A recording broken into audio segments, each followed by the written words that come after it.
It is the 29th of the 9th, 2025. The time is 8 minutes past 8. That means, as always, one thing, that there are very many F1 centric threads at which we need to pull.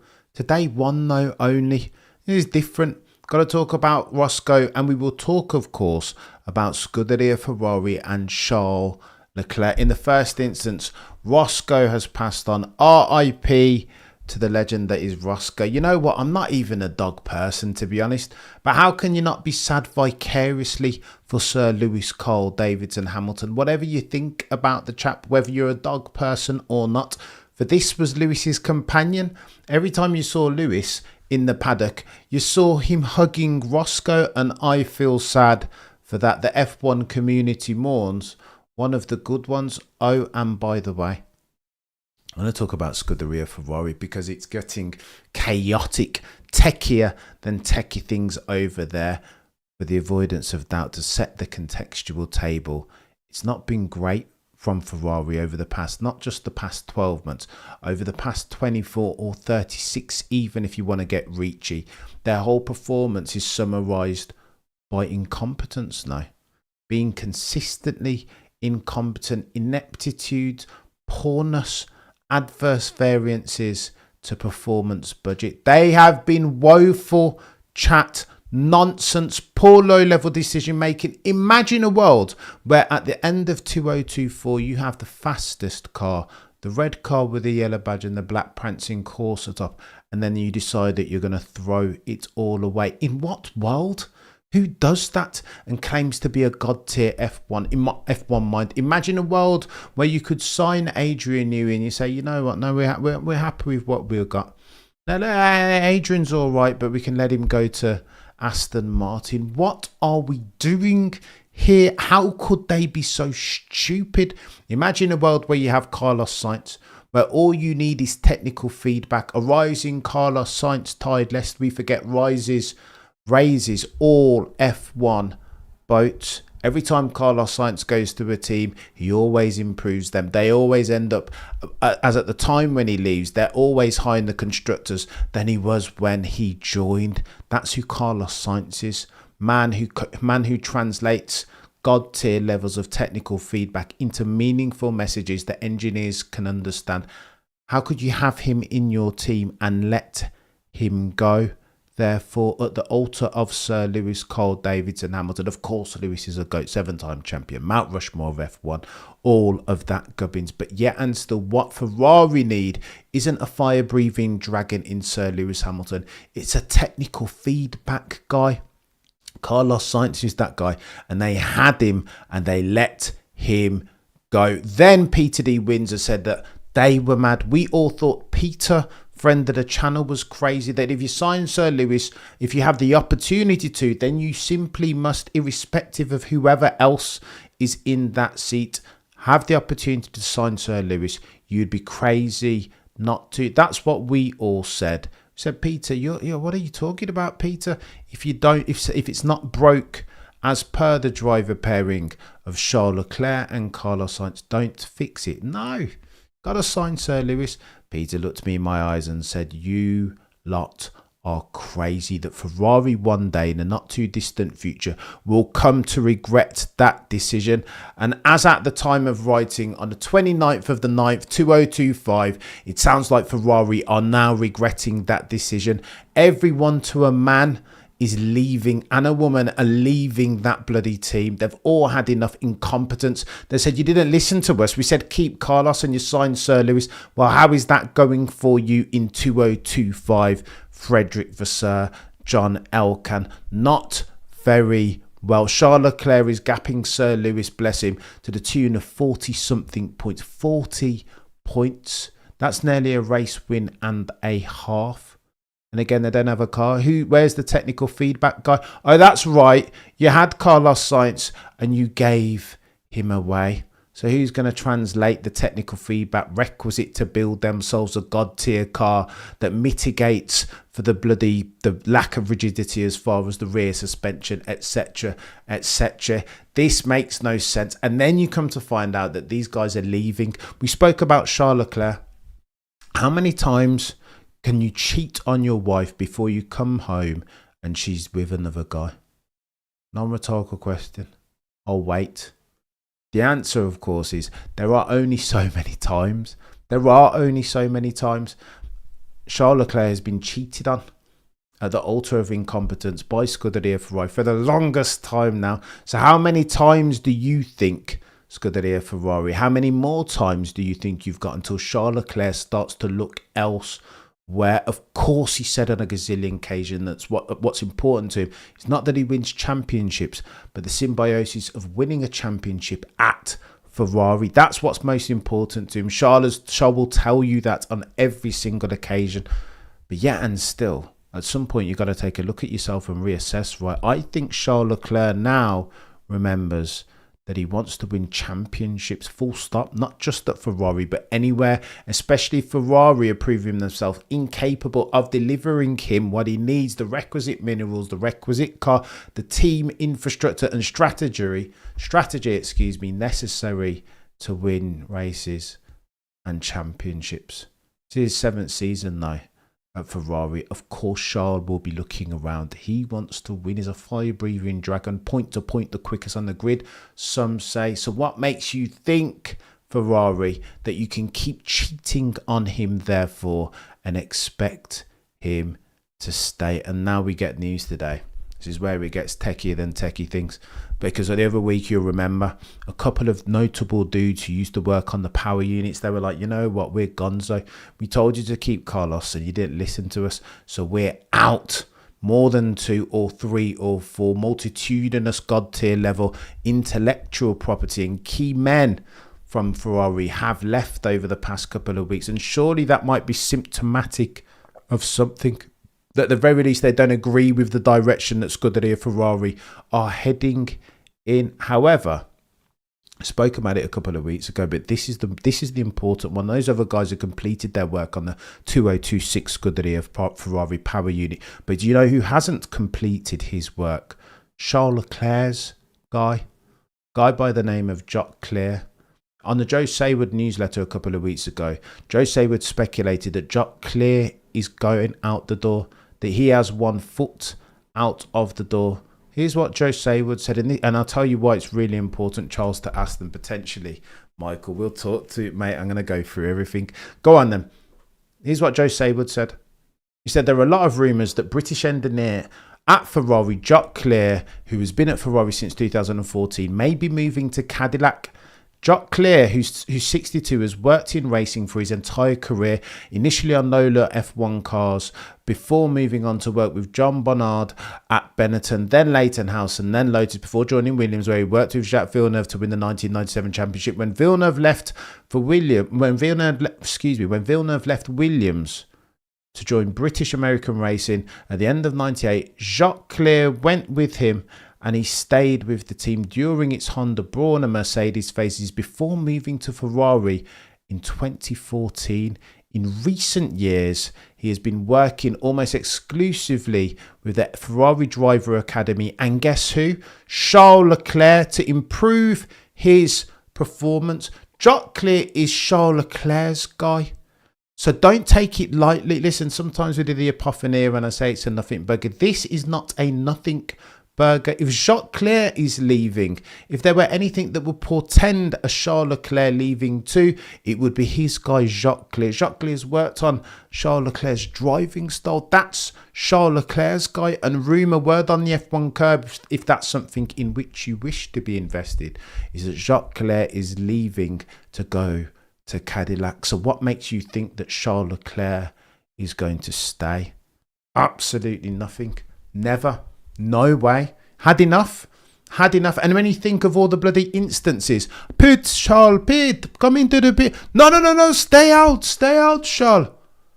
I am stupid. Just an incident of the race. When you think of all the communication with his race engineer, even just this year, when you think that he was meant to be given the switcheroo last race at Baku and Lewis Hamilton didn't do it by design or otherwise, don't tell me that Charles Leclerc's not going to run out of patience. You can only cheat on your wife so many times before you come home and there is another man in the bed. sleeping with your missus. That's what's going to happen. And this is what's happening with Charles Leclerc. Do you remember Charles Leclerc's communication? It was like, oh, let him enjoy his 8th place. It's only 8th place. I'm not competing for whatever. It's only 8th place. There was an apathy to Charles Leclerc's communication. And then today, it's probably the water cam. And then we are checking, friends. We are checking. Everything's slow-mo. You would, by listening to them, you never believed that they were competing in a sport where the story was told in tenths. We are checking. What are you checking? Plan A, Plan B, Plan C, D, E, F, G, H, I. What are we doing here? All the way through to Z. This is nonsense. Can you imagine Max Verstappen enduring, having the patience to deal with that nonsense? You bet your bottom dollar he would not. They would have to sack them all. And then you come to find this out. There's a couple of publications, and again, all F1 publications are created equally, but some are created more equal than others. There's a couple of Italian publications, RMC Motori, who have spoken about this, and I think this is important. It might be a bit of a nothing burger, but I bring it forth regardless. Lawrence Stroll has a yacht. So this article outlines that Charles Leclerc, as have done previous articles year to date, by the way. There are several people that have been talking about, insiders in the know, F1 aficionados, who said that Charles Leclerc, not Charles Leclerc himself, but Charles Leclerc's team are now exploring possibilities of him moving in 2027. Again, doing like Max is going to do next year, purveying the F1 circumstances and understanding which one of them teams have nailed, no, expedited for their power unit curve and have themselves, as at 2026, a market leading package that should endure for the next couple of years at least, just like Williams in 1992, 3, 4. All of a sudden they had themselves a market leading package, new rule and reg spec, and that would endure, right? That durable competitive advantage lasts. It's hard for the other 9 teams to subvert it, and that's what Max is going to do, and that's what Charles apparently is looking to do. And of course his team, why wouldn't his team have conversations with other teams? Of course Charles Leclerc, of course they'll be pitching Charles Leclerc to the likes of Mercedes, Aston Martin and McLaren. That's what this article says. And again, we're going to connect the dots. Aston Martin. I didn't think I'd ever be having this conversation about Charles Leclerc to Aston Martin. But let me connect some dots. So Charles Leclerc, Lawrence Stroll in the first instance. We already know that something's going on at Aston Martin. What precisely, we don't know. Aston Martin Lagonda, the car company, is being restructured. Mercedes, as a minority shareholder, are sniffing around the bloody factory. All of the Aston Martin Lagonda employees, and again I'm talking about the car manufacturer, James Bond setting, Aston Martin DB12, that they were all offered voluntary redundance. What is going on? I do not know, but something is a potential sale in the offing. Perhaps Lance Stroll's done one of these. He said, you know what, I bought this business and it was under stress. And since then, a rising Formula One tide has floated all asset value ships. Therefore, Lance Stroll could sell the lot and he would be good, wouldn't it? He would have turned himself a profit capital appreciation. That's what businessmen are here for. But something, nevertheless, that being said, is happening in real time at Aston Martin. Lawrence Stroll has a yacht. Chat, you can see on the right hand side of your screen, the yacht is called Faith. You see it there, bottom right hand corner. Now, Charles Leclerc was spotted with a couple of different dudes, one of whom apparently, according to the article, is the Aston Martin employee, or at the very least affiliated with the one that they call Lawrence Stroll, the man who owns Aston Martin proper. And then internet sleuths have gone out and done one of these. How about we zoom in on this dude's shirt and see what it says? Well, I mean, depending on the lens through which you ingest your F1 content, some will say that on his shirt it says Faith. Now the font is different, right? Maybe this is somebody photoshopping it just like they photoshopped Toto and Max on the boat the other day. But that looks to me, if that's true, that looks like it says Faith. Not the same font necessarily, but that does read Faith, doesn't it? So what then, chat, is Charles Leclerc doing, having a conversation with an Aston Martin affiliate? Well, he's doing what he should be doing. He's exploring his options. He's looking to win a championship, no longer just at Scuderia Ferrari, a championship with any team, the team that can give him the best opportunity. Why? Because he's an F1 driver, a fire-breathing F1 driver, and that's what he's supposed to do. Who can blame him at this point? Again, how many times are you going to want away? Do you know what I mean? How many girls can you flit your eyelids at before your missus goes and does the same thing to you?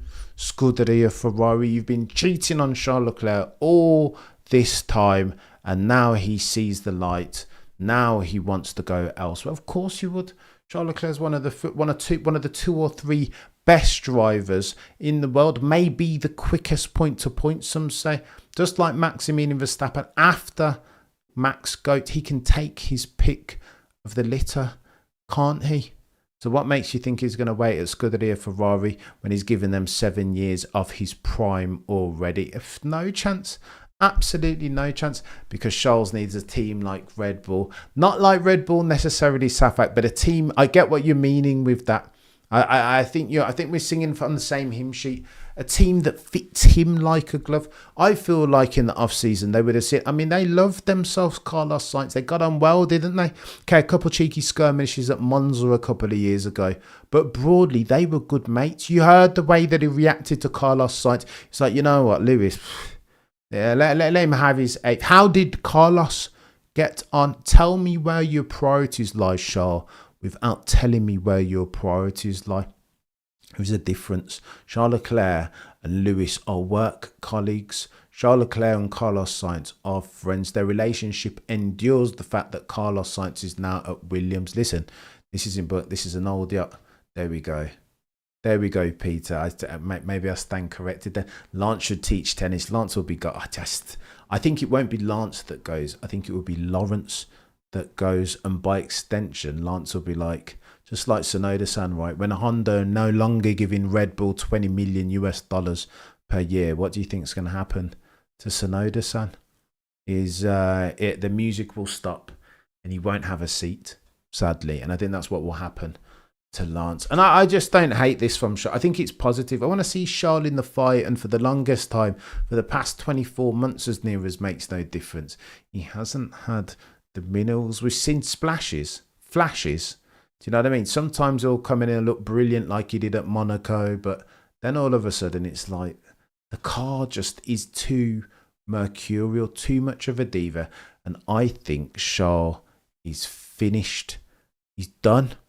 He's had enough Sekawal. He doesn't want to be there at Scuderia Ferrari. He's extended them too much grace, and now he's done. Full stop, new paragraph. Pastures are new. Now, of course, Michael, do you know who also said the same thing? When we started talking about Lewis to Ferrari, everybody said the same thing. Fake news. Does this mean it's definitely going to happen, Michael? Perhaps not. But does this mean that it won't? Michael, it's something that we've got to discuss. Because imagine this, Michael. Use your common sense, chap. If you're Charles Leclerc, do you think you're going to stay at Ferrari ad infinitum when Jock is leaving? And that's come from Jose. Would I get your point, Michael, that all F1 publications are created equal, but some are created more equal than others? If Jock is leaving, what makes you think Charles Leclerc is going to stay, Michael? We're putting together the evidence, right? We're connecting dots, not in isolation. Maybe the photo that we've just looked off has been jobbed. Maybe it's fake. Maybe that's epiphany. But what's not fake is the fact that Jock, Charles Leclerc's guy, the guy that's been helping him with his driving style and his technique all the while, and Ferrari's Drivers Academy, what is clear and true is that dude is about to leave and go across the Cadillac F1. So tell me why then Charles Leclerc would stay at Ferrari and Jock would leave? Genuine non-rhetorical question. Why? What, because Ferrari have built him a god-tier car? Because Ferrari have fixed for their strategic incompetence and operational ineptitude? Do you think they've done all that? I don't think they have, and I can't see them doing it anytime soon. It's always been too political. And again, if you want to get more damning as far as Scuderia Ferrari, not spot, not as at the time of writing, but going forward, you only need to listen to the legend that is Luca Montezemolo. He was like, leadership? What leadership? Ferrari haven't had leadership as long as I can remember. They're pioneering innovators. Are you having a laugh? Luca Montezemolo said that. And again, the problem for me is at Ferrari, when you talk to people that have worked there, has always been one of suffocating innovation. They just want to keep their jobs. And you can hear it when you listen to Adami and Brian Bosey speak to their charges, Sir Lewis and Charles Leclerc, respectively. They're scared. You can hear it in their voices. That's why we are always checking. Got to go, and they're looking to keep jobs because they're scared of making a mistake. And that sort of working culture stifles innovation. Do you know what I mean? You need freedom to go out there and make mistakes. Can you imagine GP saying to Max Verstappen, "We are checking"? Well, how do you think Max is going to react to that? Do you think that's going to make the driver for whom you race engineer go quicker or slower? Do you think that's going to engender within that driver confidence or lack thereof? Let's just be like, what are you doing, Ferrari? Have the answers at the tip of your fingers, just like GP does. They claim that they're market leaders, but they are nothing if not the opposite. And I think Charles Leclerc will be doing absolutely the right thing. In fact, I encourage him to explore all of his opportunities at this stage with Aston Martin, with McLaren, and of course with Mercedes. Of course he has to. He'll be doing himself and his legacy and his father's legacy a disservice. Imagine Charles Leclerc's father still alive and he's watching Scuderia Ferrari just waste away his son's prime and ultimately his son's career. Why would you stay? I can't see Charles driving for anyone else but Cadillac. Behave yourself, Michael. Top 3 driver on the grid. Why is he going to go across the Cadillac? Behave yourself, Easy G. Facts Mood. Mood says, it's as if their presence themselves serves as a blockage in the road of development. They need to go for sure. There's something, there is a mental blockage there, isn't it? There's like an invisible force field between Scuderia Ferrari and success, through which they just can't get. It's it's terminal at this stage. And I listen, Charles Leclerc's done well. I think we have to admire him as an F1 community for being so patient for so bloody long. The second, you imagine Max, Pete, no, stay out. Max would have come out of that car and he'd have taken off his gloves and he'd have said, you know, just find me another. Forget this now. Like, I'm good enough and I'm bright enough and I'm fast enough and intelligent enough to A, be able to win races given the car and the circumstance, and B, realise when things aren't working. One should always fail fast. It's the oldest truism in F1 history and life. Fail fast. Don't keep flogging a dead donkey ad infinitum, ad nauseum, or in perpetuity. Why? What's Charles got to lose? You would contend, as he round third, that potentially staying is riskier than leaving at this point. If past his prologue, Ferrari are going to do what Ferrari do, and they will keep on seizing defeat from the jaws, no mores of victory. They can't help themselves. How many holes do you need in a bucket before it's no longer a bucket? It is just a hole. That's where Scuderia Ferrari are. And Charles Leclerc, ladies and gentlemen, at F1 jury, needs to leave. Oh, the humanity.